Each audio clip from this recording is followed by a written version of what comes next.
Cambridge जो है वो आईएलटीएस के क्वेश्चंस डिजाइन कैसे करती है।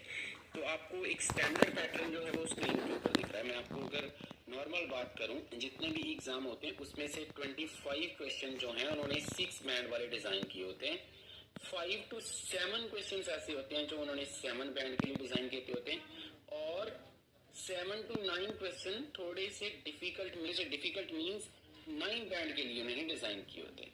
ठीक है जी, ये तो हो गया हमारा स्टैंडर्ड एक जो पैटर्न कैम्ब्रिज ने सेट किया हुआ है। आपका सबसे पहला टारगेट होना चाहिए कि आपको ये जो 25 क्वेश्चंस हैं इसको आपने टारगेट करना है। आपकी ये जो 25 क्वेश्चंस, आपका ये सबसे पहला टारगेट होना चाहिए कि आपको ये किसी तरीके से पिक करने।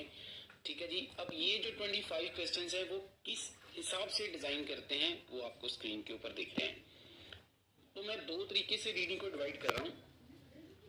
सबसे पहला जो स्टैंडर्ड रीडिंग का टाइप है, अगर हम 8 एग्जाम लें, लास्ट 8 एग्जाम या कोई भी 8 एग्जाम का सैंपल हो, तो उसमें से 5 एग्जाम का जो स्टाइल है वो बिल्कुल ऐसा ही होगा जो आपको स्क्रीन के ऊपर दिख रहा है। ठीक है जी, मींस फर्स्ट पैसेज जो है वो easy, second passage moderate, third passage moderate to difficult.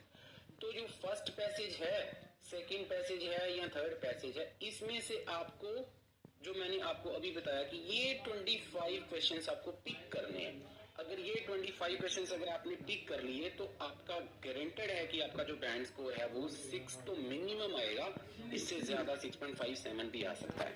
ठीक है जी, तो मॉडरेट टू डिफिकल्ट वाला जो पैटर्न है ये कैम्ब्रिज का पैटर्न है या फिर रियल एग्जाम जो ऑलरेडी एग्जाम में आ चुके हैं, जो एग्जाम रिपीट भी होते हैं, वो पैटर्न है। ठीक है जी, तो अब आपको इस क्वेश्चंस टाइप को डील कैसे करना है। आप लोग जैसे जानते हैं कि अगर आपका फर्स्ट पैसेज इजी है, दो टाइप के क्वेश्चन जब भी आते हैं ना वो पैसेज हमेशा इजी होता है, तो उसमें से आपके 10 क्वेश्चन सही होने की प्रोबेबिलिटी होनी चाहिए। और आपको टाइम अपनी क्लास में प्रैक्टिस ऐसे ही करनी है जब आपका एग्जाम है उससे 1 मंथ पहले। उसके बाद अगर हम बात करें पैसेज 2 की, तो उसको 17 to 19 मिनट्स देने हैं और आपकी क्वेश्चन की रेंज होनी चाहिए 8 क्वेश्चंस आप मिनिमम इसमें से ठीक आपके होने चाहिए। और जो लास्ट पैसेज है वो आपको पता मॉडरेट टू डिफिकल्ट है, तो आपको 22 से लेके 23 मिनट्स इसके ऊपर स्पेंड करने और क्वेश्चंस की रेंज जो है वो 6 to 7 होनी चाहिए। तो मींस अगर आपका फर्स्ट पैसेज इजी जो मैंने आपको स्टैंडर्ड पैटर्न बताया, अगर वो इसी हिसाब से आपका स्टैंडर्ड पैटर्न आ रहा है, तो जाहिर सी बात है कि 10 क्वेश्चन और 8 क्वेश्चन और 6 या 7 क्वेश्चन अगर आपको एड अप करोगे तो इसका जो टोटल है वो 25 या 24 to 25 बन जाएगा। मींस आपके 6 तो सिक्योर हो जाएंगे।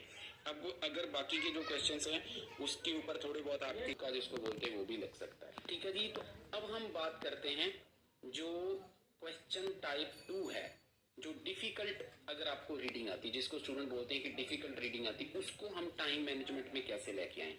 देखिए स्टूडेंट, रीडिंग का स्टैंडर्ड पैटर्न जो है वो कैम्ब्रिज ने सेट किया हुआ है, तो वो एक स्टैंडर्ड लेवल में ही आएगी। 8 में से 3 एग्जाम ऐसे होंगे या 2 या 3 एग्जाम ऐसे होंगे जिसका जो लेवल है वो ऐसा स्टूडेंट को डिफिकल्ट लगता है। उसका रीजन क्या है कि वो जो एग्जामिनर्स होते हैं वो आपका जो पैसेजेस है उसका थोड़ा सा स्ट्रक्चर रिवर्स कर देते हैं, मीन्स उसका पैटर्न रिवर्स कर देते हैं। वो फर्स्ट पैसेज जो है उसको मॉडरेट कर देंगे, सेकंड पैसेज को मॉडरेट टू डिफिकल्ट कर देंगे और थर्ड पैसेज को इजी करते हैं। अब आप लोग गलती क्या करेंगे, आप लोगों ने जो प्रैक्टिस करी होगी, आप क्या करोगे कि आपको लगेगा कि ये वाला पैसेज इजी होगा, ये वाला पैसेज मॉडरेट होगा, तो आप इसके ऊपर बहुत ज्यादा टाइम वेस्ट कर दोगे।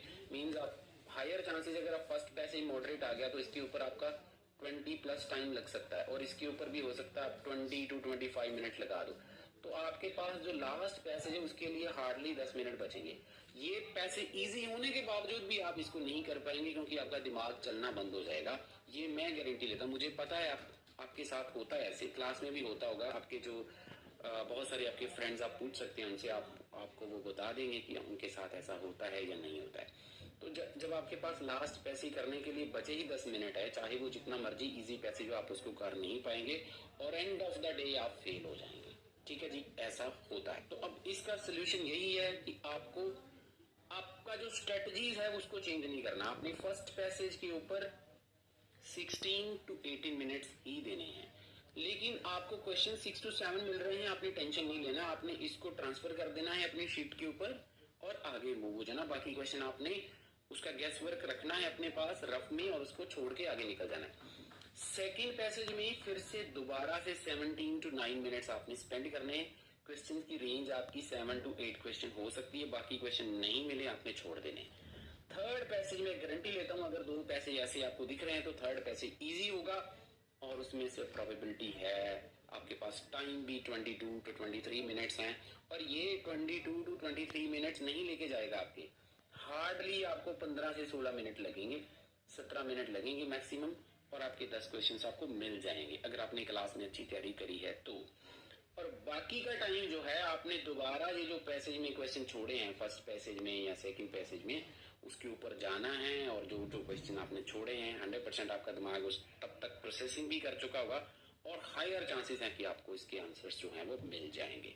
तो यही दो तरीके हैं, अगर आप इस स्ट्रेटजी से काम करेंगे मैं गारंटी लेता हूँ आप कभी भी रीडिंग में फेल नहीं होंगे।